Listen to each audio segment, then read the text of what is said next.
नमस्कार मित्रांनो, डेटी स्टोरी टेलर या चॅनलवरती आपल्या सर्वांचं मनपूर्वक स्वागत. मित्रांनो, आपल्या सर्वांना विनंती आहे की कथा ऐकल्यानंतर कथेला लाईक करा आणि चॅनल सबस्क्राईब मात्र जरूर करा.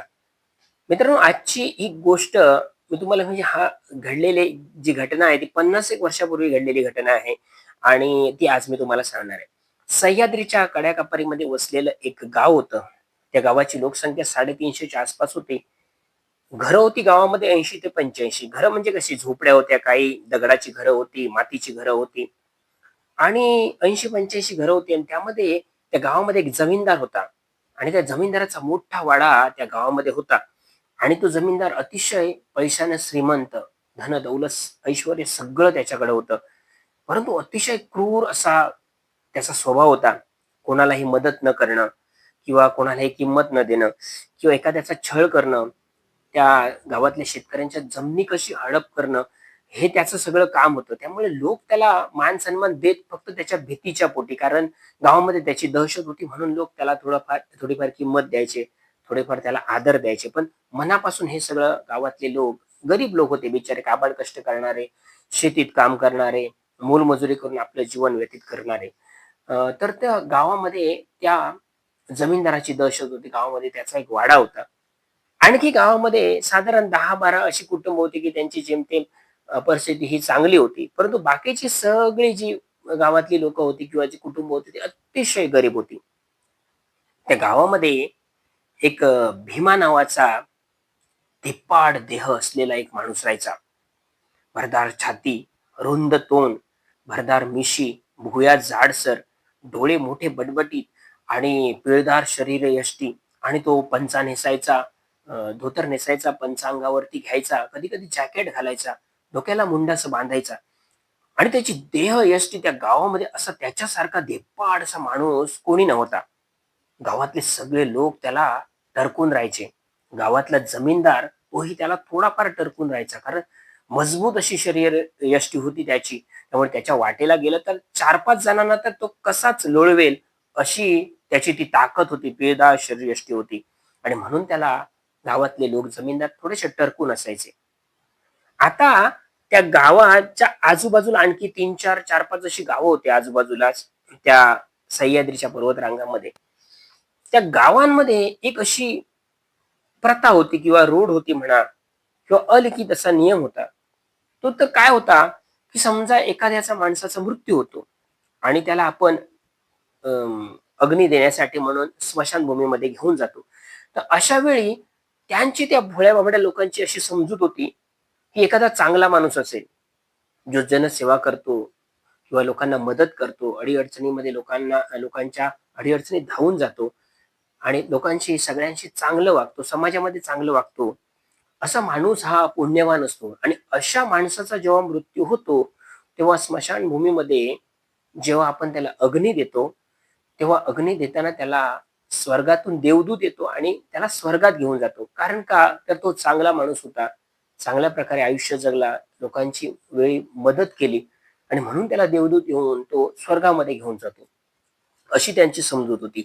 आणखी एक समजूत अशी होती, की जर समजा एखादा माणूस क्रूर असेल, त्याने आयुष्यामध्ये पाप केलेली असतील, लोकांना छळलं असेल किंवा काय केलं असेल ना, तर अशा माणसाला मात्र एक काळे कपडे घातलेला पहारेकरी येतो आणि त्या चितेवरून त्याला त्याच्या प्रेतात्म्याला घेऊन तो नरकामध्ये जातो आणि नरक यातना त्याला भोगाव्या लागतात. अशी त्यांची ती समजूत होती किंवा अशी अलिखित एक कथा होती आणि ते सगळ्या गोष्टी ह्या फॉलो करायच्या. आता त्यांच्या गावामध्ये असं ठरलेलं होतं, की जेव्हा एखाद्या माणसाचं जेव्हा माणसाचा मृत्यू होतो, तेव्हा त्याला अग्नी देतात ना, अंत्यसंस्कार करतात ते केव्हा करायचे? तर सूर्य मावळल्यानंतर. समजा दिवसाचा कोणाचा मृत्यू झाला, तर दिवसा त्याला अग्नी देता येत नसायचे, अंत्यसंस्कार करता येत नसायचे. तर संध्याकाळी सूर्य मावळला, की मग स्मशानभूमीत त्याचं प्रेत न्यायचं आणि त्याच्यावरती अंत्यसंस्कार करायचे, असा नियम होता त्या 5-6 गावांचा. 5-6 गावांची एक स्मशानभूमी होती. ती एका नदीच्या बाजूला होती. आजूबाजूला जंगल होतं आणि जंगलाच्या पायथ्याहून एक नदी वाहायची आणि त्या नदीच्या बाजूला ती स्मशानभूमी होती. आता मित्रांनो, भीमा ह्याचं काम काय होतं किंवा हा भीमा काय करायचा?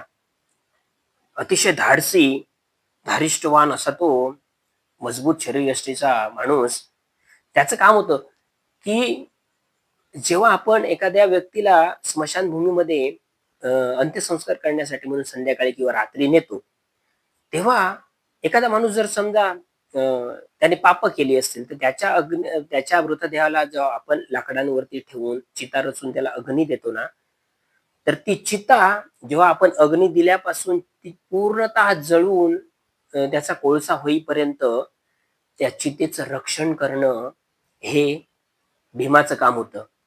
आणि त्याच्या मोबदल्यामध्ये त्याला गावातून ज्याच्या घरातून जे काही प्रेत व्हायचं, मृत्यू व्हायचा त्याच्या कुटुंबातून त्याला पैसे मिळायचे. असं त्याचं त्याचं एक काम ठरलेलं होतं. आता चांगला माणूस मेला असेल तर त्याला त्याच्या प्रेताची राखण करण्याची किंवा चितेची राखण करण्याची गरज नसायची. कारण त्याला देवदूत येऊन तो स्वर्गात घेऊन जातो अशी गावकऱ्यांची समजूत होती. परंतु एखादा क्रूर माणूस असेल तर त्याची मात्र चिता अग्नी लावल्यापासून कोळसा होईपर्यंत जळून, रात्रभर जागून त्याची म्हणजे तो काळा पहारेकरी येईल आणि त्याला नरकात घेऊन जाईल या भीतीने भीमा त्या प्रेताची राखण करायचा किंवा त्या चितेची राखण करायचा तो पूर्णतः जळून खाक होईपर्यंत आणि त्याच्या मोबदल्यात त्याला पैसे मिळायचे. एके दिवशी काय होतं, जो जमीनदार असतो गावातला, ज्याने आजपर्यंत बऱ्याच गावकऱ्यांना छळलेलं असतं, त्यांच्या जमिनी लुबाडलेल्या असतात, सगळं काही आपल्या नावावरती करून घेतलेलं असतं, त्यांना अमानुष तो छळ करत असायचा. त्याचा मात्र एके दिवशी मृत्यू होतो. आता हा क्रूर कर्मा मेलेला जो जमीनदार आहे, आता त्याच्या चितेची राखण करावी लागणार होती किंवा हे काम आता भीमावरती होतं. आणि गावात तो एकमेव असा माणूस होता, की भीमाच फक्त चितेची राखण रात्रभर एकटा स्मशानभूमीमध्ये राहून रात्रभर तो चितेची राखण करायचा जोपर्यंत प्रेताचा जळून कोळसा होत नाही तोपर्यंत. जमीनदाराचा मृत्यू झाला. आता भीमाला बरं वाटलं का? आता चांगले पैसे मिळणार आहेत. कारण त्याच्याशिवाय दुसरा कोण माणूस चितेची राखण करणारा गावामध्ये नव्हताच. आज त्यांनी ठरवलं आपला मुलगा देखील आता मोठा झालेला आहे आणि ह्याच्यातून आपल्याला 4 पैसे मिळतात प्रेताची जेव्हा आपण त्या चितेची राखण करतो तेव्हा. आणि आपल्या मुलाला देखील आपण ह्या कामामध्ये पारंगत करावं. त्याला थोडंसं धाडसी बनवावं. त्याने आता सांगितलं आपल्या मुलाला, की आज आपल्याला दोघांनाही जमीनदाराच्या चितेची रात्रभर राखण करायची आहे. तू माझ्यासोबत चल. म्हणजे हे काम माझ्या पश्चात तू करशील आणि त्यातून तुला चांगले पैसे मिळतील आणि आपल्या कुटुंबाचा उदरनिर्वाह होईल. मित्रांनो, त्याच्याकडे हे केल्याशिवाय पर्याय नव्हता कारण त्याचं घर चालणार नव्हतं. आणि जो त्याच्याकडे धाडसीपणा होता, धीटपणा होता त्याचा तो उपयोग करून घेत होता आणि त्याने मुलालाही हेच शिकवण्याचा प्रयत्न केला होता, की तो आज घेऊन जाणार होता. संध्याकाळचे 8-9 वाजले. जमीनदाराचं प्रेत तिरडीवरनं स्मशानभूमीकडे निघालं. गावात कुत्र्यांची जोरदार भुंकणं सुरू झालं. जंगलात कोल्ह्यांची कोल्हेकोळी सुरू झाली. सगळ्यांच्या अंगावरती अक्षरशः शहारे यायला लागले. राम नाम सत्य है, राम नाम सत्य है असं म्हणत म्हणत त्याची जमीनदाराची प्रेत यात्रा आता नदीकडच्या स्मशानभूमीकडे निघाली. हे सगळे वाटेने चालतायत. कोणी कंदील घेतलेत, कोणी मशाली घेतलेत, कोणी चूड घेतली आहेत उजेडासाठी. 50 वर्षापूर्वीचा काळ तो.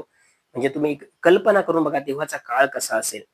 सगळ्यांनी घरांचे दरवाजे बंद केले होते. एक तर हा एवढा क्रूर असा जमीनदार होता आणि याच्या चितेची राखण आज भीमाला आणि त्याच्या मुलाला करायची होती. एव्हाना भीमा आपल्या मुलाला घेऊन स्मशानभूमीमध्ये नदीकाठी पोहोचला होता. सगळेजण त्याची प्रेत यात्रा घेऊन स्मशानभूमीमध्ये पोहोचले. त्यांच्या काही परंपरा होत्या त्याप्रमाणे त्याला त्या लाकडाने रचलेल्या चितेवरती ठेवलं गेलं. त्याच्यावरती जे काही क्रियाकर्म करायचे होते ते करून त्याच्यावर पुन्हा एकदा लाकडं डाळली सगळ्या लोकांनी आणि जमीनदाराच्या मुलाने त्याला अग्नी दिला. अग्नी दिला, गाडगं म्हणजे मडकं जे असतं ते फुटलं आणि त्यानंतर मग अग्नी प्रज्वलित झाला आणि जोरजोरात ती चिता पेटू लागली. जशी ही चिता जास्त पेटू लागली, आता लोकांना समजलं की आता बऱ्यापैकी चिता जळू लागलेली आहे. सगळे लोक एक एक एक करून स्मशानभूमीतून आपल्या घराकडे निघून गेले. आता रात्रीचे 10-10:30 वाजले होते आणि आता चिता जोरजोरात पेटत होती आणि आता स्मशानभूमीवर राहिले ते दोघच जण, एक भीमा आणि भीमाचा मुलगा.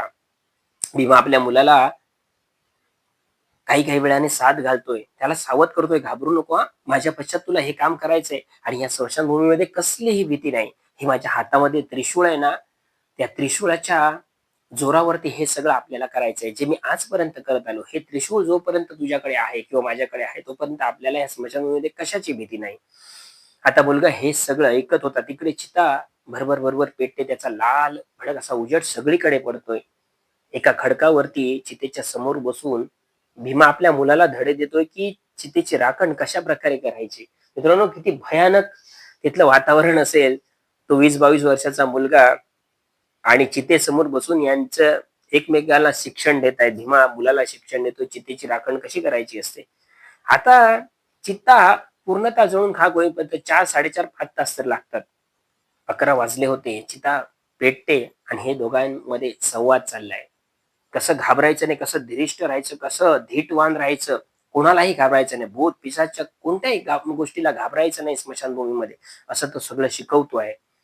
आणि तेवढ्यात मित्रांनो, त्या स्मशानभूमीच्या आजूबाजूने कोणतरी रडलेल्याचा जोरात असा आवाज आला.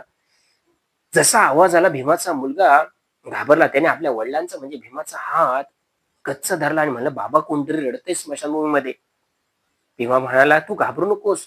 ज्याला कोणाला रडायचं असेल, ज्याला कोणाला हसायचं असेल, त्याला हसू देत. आपण घाबरायचं नाही. धीटपणे इथे उभं राहायचं.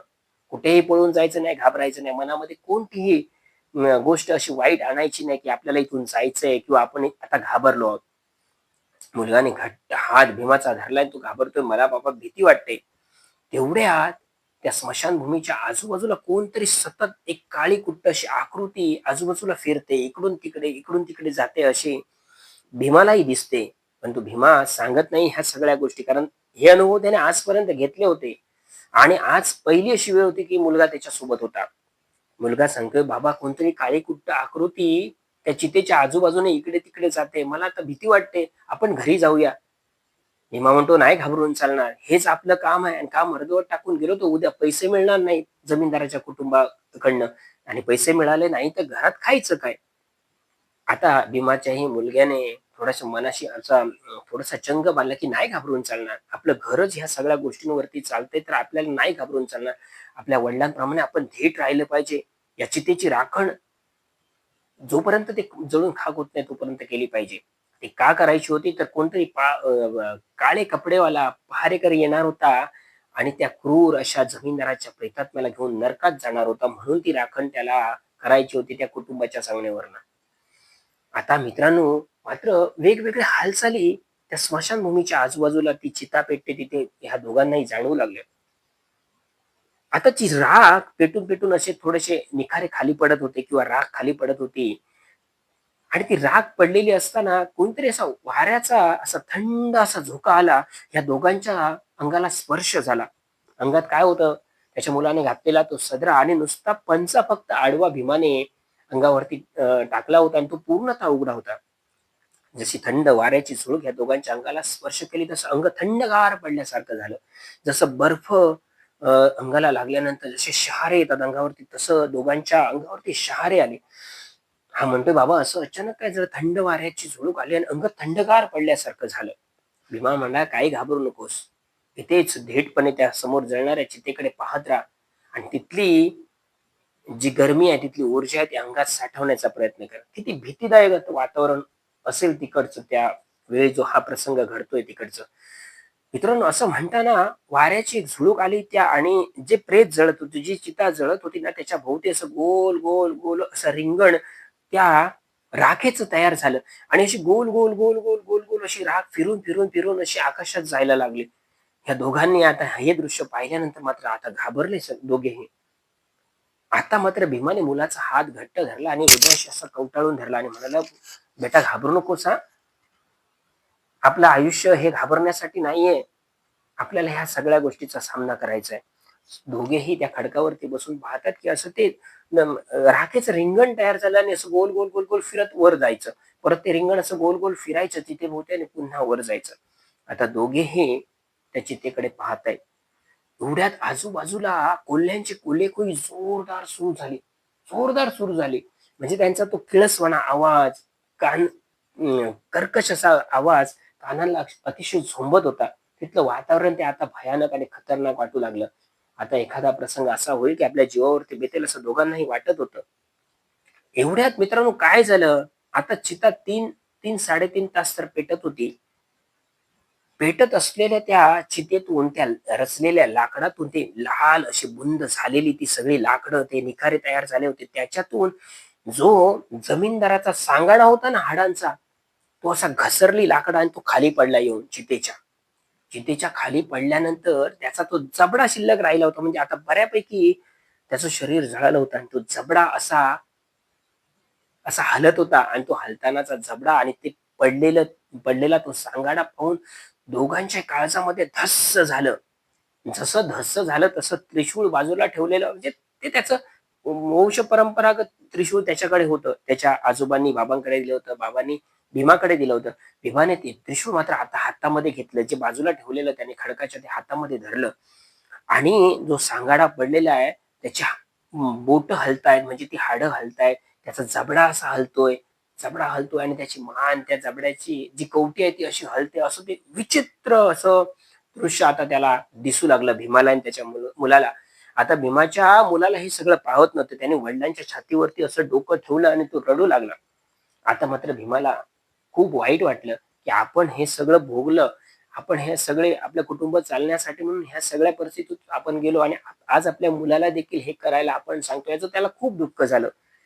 आणि असं म्हणून त्याने आपल्या मुलाला असं छातीशी कवटाळून धरलं आणि तो असा थापटतोय, हाताने थापटतोय. आणि एवढ्या तो जो सांगाडा पडलेला होता तो असा थरथर थरथर व्हायला लागला. एवढ्या जे त्रिशूळ होतं ना भीमाकडे, ते त्रिशूळ त्याने असं जमिनीवरती त्याची टोकं अशी जमिनीत घुसवली. जमिनीत घुसवल्यानंतर एक अजब असा प्रकार झाला. समोर पडलेला तो सांगाडा अक्षरशः गायब झाला. गायब झाल्यानंतर भीमा म्हणाला, "तो सांगाडा गायब कसा झाला?" जेव्हा मी त्रिशूळ त्या जमिनीमध्ये असं 3 टोकं त्याची दाबली, तेव्हा तो सांगाडा अक्षरशः गायब झाला होता आणि आता तो सांगाडा त्या चितेवरती दिसू लागला. म्हणजे ज्या ठिकाणी होताच ना, त्या ठिकाणी तो दिसू लागला. आता मात्र भीमाने मुलाला सांगितलं, की "बाळा घाबरू नकोस. तिथे काही नाहीये. तो फक्त एक आपल्याला झालेला भास होता. तो बघ सांगाडा त्या प्रेतावरती आहे आणि तो जळतोय. आता शेवटच्या टप्प्यामध्ये प्रेत जळण्याची प्रक्रिया सुरू आहे. आता आपण घरी निघून जाऊ." आणि मित्रांनो, त्याच्यानंतर जी लाकडं रचलेली होती, जे सगळे लालबुंद असे निकारे झाले होते लाकडांचे ना, ते सहजपणे असे कोसळले आणि ती चिता पूर्णतः जमीनदोस्त झाल्यासारखी झाली आणि तिथे आग पूर्णतः विझाली.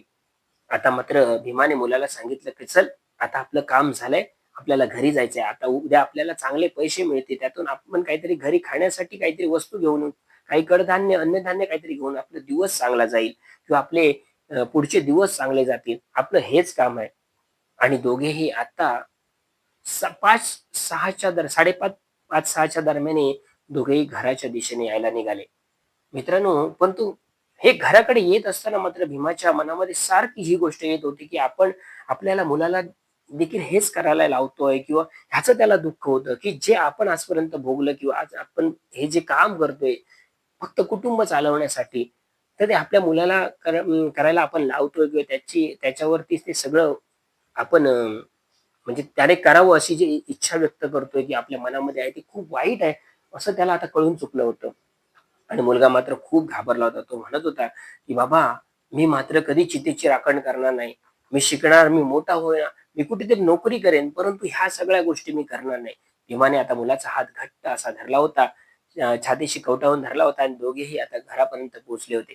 घरी भीमाच्या पत्नीने आपल्या पतीकडे आणि आपल्या मुलाकडे पाहिलं तर दोघेही चिंतेत, आज दोघेही चिंताग्रस्त असणारे चेहरे तिच्या नजरेस पडले आणि तिने देखील मग विचारलं, की "काय झालं नक्की?" म्हणून. तर मग तो रात्री घडलेला सगळा प्रसंग भीमाने आणि त्याच्या मुलाने अ, भीमाच्या बायकोला सांगितला आणि त्याच्यानंतर तिच्या अंगावर देखील अक्षरशः काटा उभा राहिला. भीमाने आजपर्यंत अशा बऱ्याच गोष्टी अनेक जणांच्या चितेची राखण करताना अनुभवल्या होत्या. परंतु घरी येऊन मात्र त्याने कोणतीही गोष्ट सांगितली नव्हती. तर कमालीचा डेरिंगबाज आणि धाडसी माणूस होता. घराकडे कधीच त्याने ह्या गोष्टी सांगितल्या नव्हत्या. आज सांगण्याची वेळ आली कारण मुलगा सोबत होता आणि मुलाने देखील हा सगळा अनुभव घेतला होता आणि म्हणून आपल्या पत्नीला भीमाला नाईलाजास्तव ह्या गोष्टी सांगाव्या लागल्या होत्या. तर मित्रांनो, अशी भयानक आणि हृदयद्रावक घटना आज मी तुम्हाला सांगितलेली आहे. ही भयकथा तुम्हाला कशी वाटली? नक्कीच कमेंट करून सांगा. कथेला लाईक करा आणि चॅनल आपल्या मित्रमंडळींपर्यंत शेअर करा, म्हणजे अशा अनेक भयानक घटना भयानक अनुभव तुम्हाला या चॅनलवरती ऐकायला मिळतील. आजपर्यंत मी दिलीप आपल्या सर्वांची या ठिकाणी मनापासून रजा घेतो आणि थांबतो मित्रांनो. धन्यवाद.